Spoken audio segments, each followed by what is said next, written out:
Well, hello, everybody, and welcome to Profiling Evil Podcasts. Today, I'm talking with Michelle Morris, a practicing attorney in Midland, Texas. I've had the opportunity to work with lawyers my entire career, but Michelle's very special to me. Not only has she helped Profiling Evil help families who've lost loved ones to murder, she's also the daughter of a retired Texas Ranger who came to know a killer named Cecil Ray Rinehart. You're not going to want to miss Michelle's story.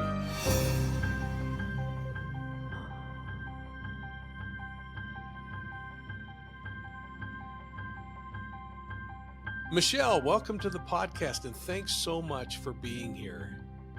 Hi, Mr. King. Thank you so much for inviting me on to tell this crazy story. Well, now listen, counselor, please never call me Mr. King. You know me as Mike, and please continue Okay. to call me that. Now, I want to let people know that your legal experience extends over 30 years in things like complex contract negotiations, drafting, and teaching the law.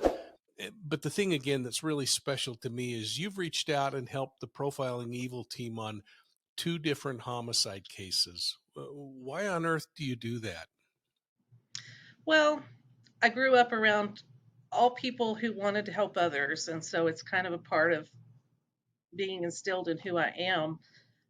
But also, with my experience in the legal field, a lot of what I learned how to do early in my career was find people who didn't want to be found or couldn't be found. And so I feel like my perspective is maybe more helpful than a lot of people's perspective in dealing with these cases. And so I want to help in any way I can. Well, it's interesting to me because you've touched these families in very unique ways. They never really knew your name, and now they do. And they never really knew why, but now they do. And so thank you so much for doing that.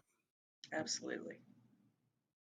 We're going to get to know you a little better as we move along, but take a moment and tell everyone what it was like growing up in the home of a cop. I mean, that's an experience for any kid. And then while you're at it, uh, tell me, is this what influenced your passion for true crime? I do think it is. I grew up, my dad was a policeman before I was born. So I've never known anything but living in the home of law enforcement. And I spent my very earliest years sitting under the dining room table listening to my father and prosecutors or other policemen put cases together, whether they were going through evidence or figuring out what they needed or putting a legal case together to testify in court.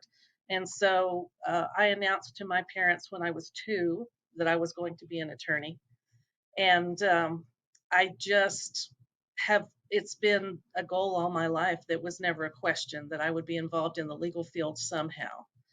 Um, and as far as growing up in a policeman's home, I don't know what it's like not to have parents that aren't human lie detectors. So that made the teenage years a little bit more interesting for us than a lot of other kids. But also, all of our friends always knew that if they needed a safe place to go or help of any kind, they could always come to our house. My parents were always there to help in any way that they could. And, even if they needed protection from the town bullies, our house was the place to be. Your folks must have been so proud when you went into law. I know that every police officer hopes that their child wouldn't do that career because as noble of a career as it is, it's a career that has danger and frankly no pay. And so, what was their response when that 2-year-old actually at 22 and then 32 evolves through college and becomes a lawyer? Even today, my father tells people that he couldn't find a lawyer to do what he wanted, so he grew his own. They're very proud. Well, I want to talk to you about this element that police officers spend most of their time with during their career, the criminal element. In all of the cases that your father worked, one case really stood out to him and consequently you. Tell me about the crimes that were committed by Cecil Ray Rinehart. You could definitely call Cecil Ray Rinehart a serial predator. I think that he committed every crime known to man, other than I have no indication in my dad's old files that he was sexually violent, but in every other way, he was a criminal. He was a murderer, first and foremost, and murdered more than one person in his life. Uh, Drugs, robbery, theft, you name it, he was involved in it. And it's a little bit crazy that he wound up, I wouldn't say he was a friend of our family, but he respected my parents so much that that respect ended up showing over years and years, and long enough that I was old enough to recognize it as I came up into my childhood. And now I've got my dad's case file on it, and it's a very interesting case that they wound up using to solve a lot, just because this hardened murderer respected my parents. That's really interesting to me. Number one, today, police officers have a difficult time hanging on to the old case files that they had, the photos that were collected, evidence back then, and frankly, even when I started back in the late '70s, you could keep files. That's what I did with the Zion Society. I maintained those files, and that's what made it possible later in life to write. But today, these officers, everything's done digitally, and other than maybe their personal notes, they really don't get to keep much other than copies of things that they were able to collect, maybe cell phone images of things they collected personally. But I mean, this is really interesting because I spent a great deal of my career interviewing serial predators, and in those interviews, I always recognized that I was the student and they were the expert. And when you talk to these serial offenders, you end up learning more than you could have ever learned by going out and just simply studying their crimes. Now, this is kind of like Andy Griffith in my mind because, in many cases, you form relationships. In my career, I never brought someone home. Your dad preceded me by probably a decade or two, probably 2 decades. This predator not only helped him solve other crimes, but actually became someone that your father spoke to even after that process of interviewing and interrogating. I mean, what was this like for your father and for you as a family? It was, I think, shocking, even all the years that it continued for my father, because, he helped put Cecil Reinhardt in prison for 2 life sentences. And that usually doesn't garner a lot of friendship or, warm thoughts. But um, it was a situation where uh, my parents treated Mr. Reinhardt with simple human dignity, and he had never been shown that in his life. And he respected it so much. I think that maybe they were the first people in his life ever to do that, and so he never let go. I've had people often on the Profiling Evil show write in and say, "I don't understand how you can treat that person so respectful, or laugh alongside of them, or talk with them." And yet you said something really important that I heard multiple times, especially multiple times from predators that confessed later. And that was the first time they were treated with dignity and treated like someone that was equal as a human being, not at all condoning behaviors and the horrible things they did, but that they were human beings. What are your thoughts? Well, that's what started this whole story. My father had Cecil Reinhardt out in the desert all day searching for some evidence that he had buried, actually from the murder of Philip Venner in Hobbs, New Mexico. So they were out in the New Mexico Badlands searching for this evidence. And they missed getting back to the jail in time for Cecil to have dinner. So if my dad had taken him directly back to the jail, he would have only had lunch. and then had to wait until breakfast the next day to eat again. And my father refused to return him hungry. Now, wait a minute. Wait a minute. This is really amazing. This tough Texas Ranger has this. I think at that time he was actually working for another agency, wasn't he? Hadn't become a He was ranger a New yet. Mexico state. He was a New Mexico state policeman. The state of New Mexico had just started an investigation division, and he was one of the first officers in it. So there weren't a lot of rules. He kind of made it up as he went and helped write the rules as he went. And so this was a situation where he did get permission from his supervisors to take Cecil out and find this evidence in the desert, but he didn't certainly didn't have any money to purchase food for him going back to the jail, and he wasn't going to take him back hungry because that's not how you treat other humans. That's something. I having taken convicted serial killers out of jail and taken them to site. So that's no small task to get permission to do that. So his clout in the organization was evident by being able to do that. But this is the Andy Griffith moment here to me is is rather than saying, hey, let's stop and grab you a granola bar, which he probably could have afforded a granola bar, or saying to the jail, I need you to pull something out of the kitchen to give this guy a couple of pieces of bread. He does a much more humane thing and brings a predator, a serial killer, to his home. I mean, what did your mom say when he walked through the door? And given that was a Well, different time. he didn't come through the door initially. My dad called, I guess, stopped at a payphone because this was 1967, so he certainly couldn't have picked up his cell. But he called her and told her, make a sandwich, and I'm going to bring this guy by and feed him, and then take him to the jail. So my mother told my brother and I was 2 or 3 at the time, Daddy's bringing a bad man home. Go to your room and stay there until after Daddy leaves.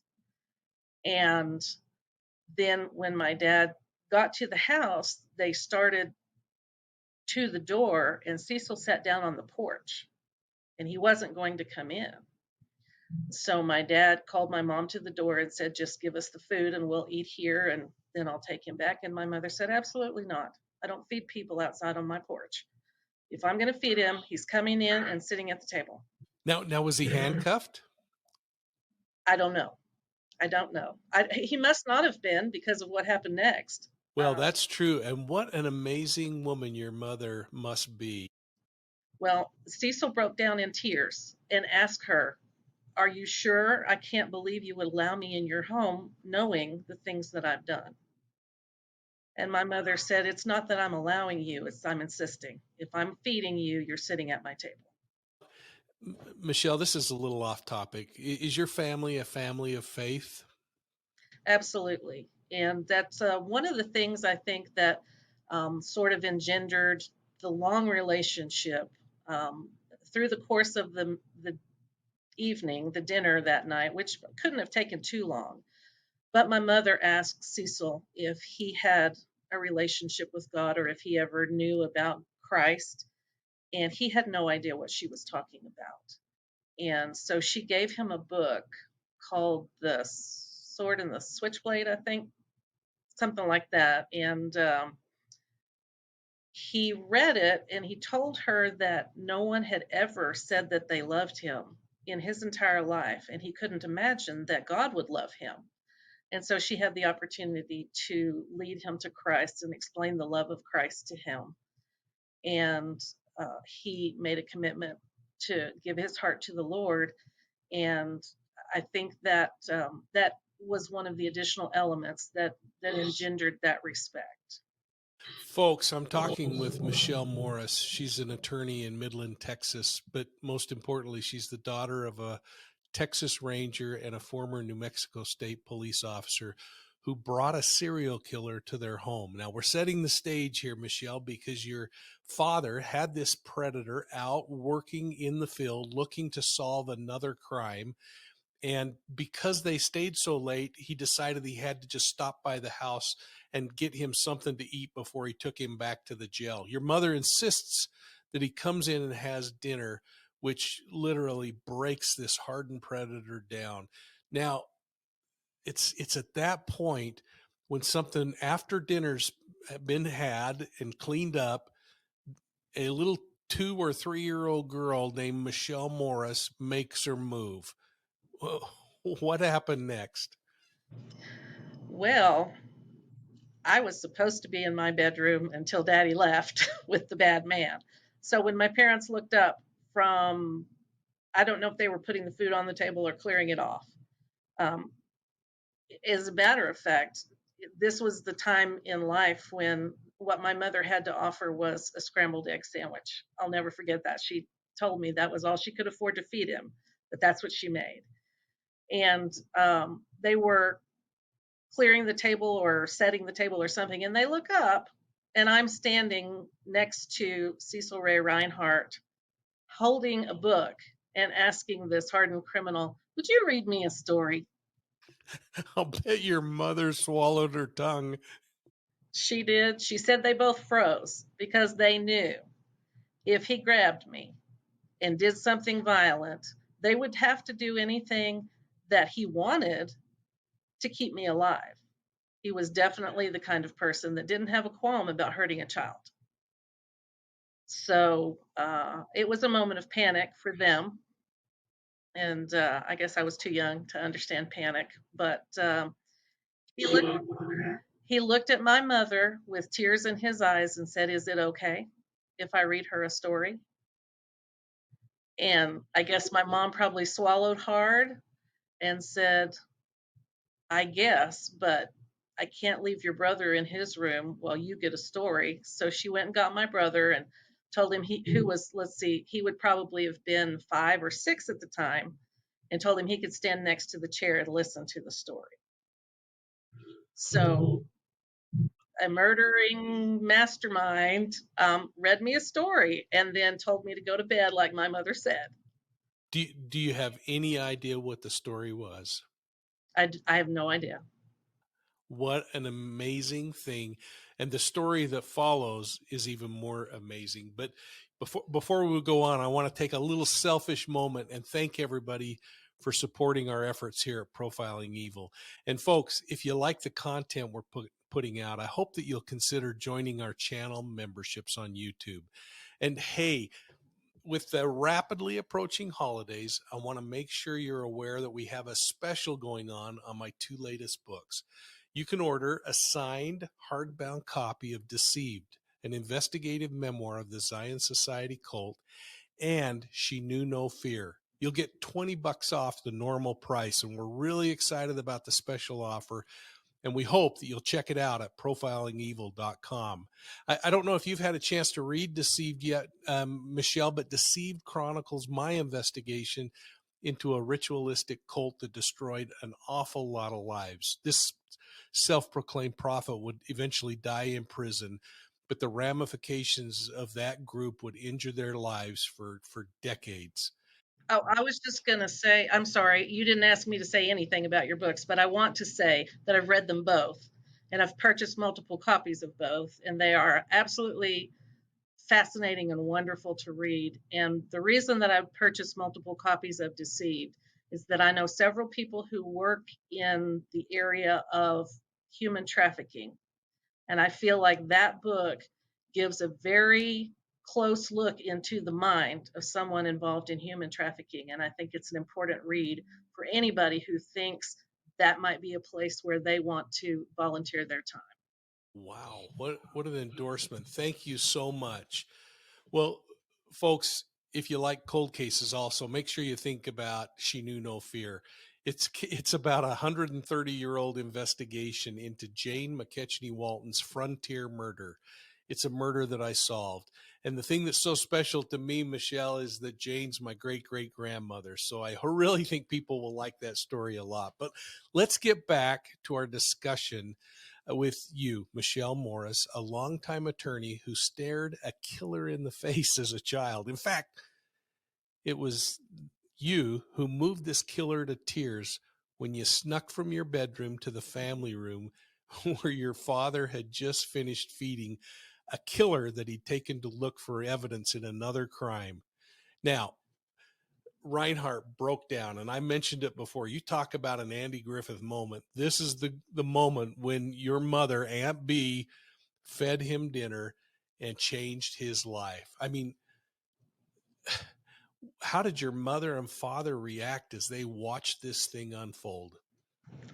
Well, of course, I was quite young and I was being told a story, so I certainly wasn't looking around. But if I know my mother, she was breaking down in tears as well because she does that quite often. And I'm sure my dad was starting to get impatient and ready to get this man back where he needed to be. So as soon as the story was done, they were gone back to the jail. But our relationship with him didn't really end at that time. I don't think either one of my brother or I ever spoke to him again. But over the years, usually about once a year, we would receive a package in the mail from him. Now, you really you blew my mind when I heard about some of this stuff. And I behind me on the wall, I often talk about things that I received from serial killers and other predators, hand drawings that they made in prison.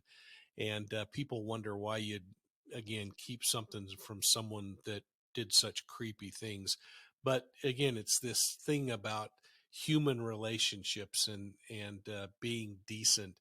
But tell me a little bit about the kinds of things that you received over the years and what that was like. And while you're doing it, I think we're going to show some photos for those who are watching the video portion of this as we talk through those. Well, he sent several times. He sent custom handmade boots to my brother and my father, and always a leather belt. This was during the time in the state penitentiary when they had the inmates working in either a leather shop or a wood shop or an arts and crafts or something, to keep them busy. And probably one of the most special things to me that I think we do have a picture of here is a photo, not a photo, a drawing of chalk on velvet of Jesus in the Garden of Gethsemane praying. And I think that that's one of the first pictures that he sent me, one of the first gifts that he sent for me. Over the years, he made me a little leather purse personalized with my name, which I'd never had anything with my name spelled correctly on it, which very few people have, though. I've met someone in the chat on your podcast that has that same name. um, but, just really special things that were obvious that he had us in mind while he was making these gifts. And he did a chalk drawing on velvet of a forest scene with some deers and things for my mom. And one of the other things that's always a conversation starter that he made and sent to my mother was a gold ring that he fashioned from the gold fillings that he, quote, collected from other inmates. And it's a beautiful ring. Now, I want you to say that again. Folks, he sent a beautiful gold ring to Michelle's mother as a thank you. And it was fashioned from gold that he collected in prison from other inmates' teeth. The only place they could have had gold in prison was in their teeth, so it had to have come from there. And he never indicated, and I don't think anyone ever asked whether those collections were made willingly or not. And for anyone who's wondered, prison can be a pretty rough place. Especially the state penitentiary during the 60s and 70s. What happened to Cecil Ray Rinehart? Well, I sent you a picture back when we first started talking about this case of Cecil sitting in the electric chair. But he was convicted, I think, at a time when we did not have the death penalty in Texas. And he had, my mother asked him one time, how do you, in your mind, or how do you take the life of another person? And he told her at the time, to me, Another human's life, snuffing out a human's life is like stepping on a bug on the sidewalk. It just is not an emotional thing for me. It doesn't matter. And he told her during that conversation that the only thing that people like him, and those were his words, the only thing people like me understand is the death penalty. So I think that I'm not sure who took the picture of him in the electric chair, but he sat in it, I think, in celebration of the fact that he'd never had to sit in it again. So he was sentenced to 2 life sentences in Texas. And then, though I don't really understand why or how someone can finish a life sentence and still be alive, he was transferred to New Mexico and served many years over there as well. And eventually they paroled him out. And they being the state, I don't know if it was the state of New Mexico or if he'd come back to Texas on a crime. He was convicted in Oklahoma, Georgia, Arkansas, Texas, and New Mexico, based on just the information that my dad gathered during this investigation. So, anyway, one of the states paroled him out. And he told my mother that he violated his parole because he didn't know how to live outside of the jail. I mean, he apparently started living on the streets when he was 2 or 3 years old and had to fend for himself the only way he knew how to do it. And so, if he wasn't in jail, he was committing crimes to try to stay alive. So, by the time he was an old man, he didn't know anything but jail or the criminal life. So, the first time he paroled out, he robbed a jewelry store and then like kind of waited around so he could get arrested again so he could go back. And that happened one other time. And then I think the third time that they paroled him, he apparently maybe connected with his original first wife or somehow indicated that he had found companionship and just lived out the rest of his days not committing crimes, but not really having much to do with his life. I heard that so many times from offenders who said, I just don't know how to return to society, so I went out. In fact, I remember one evening, just as winter was coming in the community I worked in, going up to talk to a transient and him taking a swing at me. And of course, I arrested him for assault on a police officer. And as we were booking him into jail, I just often asked, I said, why did you do that? And he said, listen, man, winter's coming and I need food and I need a place to stay. And I can either stand in front of a shelter and freeze all night long, or I can go to jail and at least be warm and have 3 meals. But Wow. yeah, pretty amazing. Well, Yeah. Michelle, criminals are, they're really frightening people. All right, I'm going to say that again. Michelle, criminals are really frightening people to most of us. And yet, there's still a piece of humanity, even in these psychopaths like Cecil Ray Reinhardt. And he is a psychopath if he can kill like stepping on a bug. That mentality of the lack of empathy and compassion is a disconnect in who they are and in their psyche. But what advice would you have for listeners that may come across someone? I think in this day and age, we're exposed to so much information.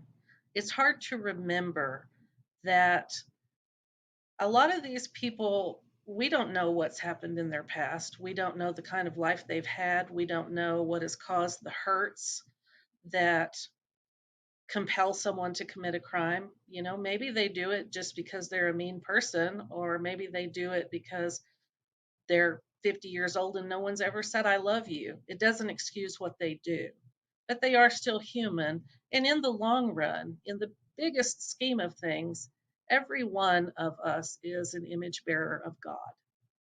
And just because of that, there's a modicum of respect that we should show each other and try to share the love of God without um, condemning that person, or we certainly would never condone what they do, and if they've done horrible things, they have to understand that there's consequences for those actions.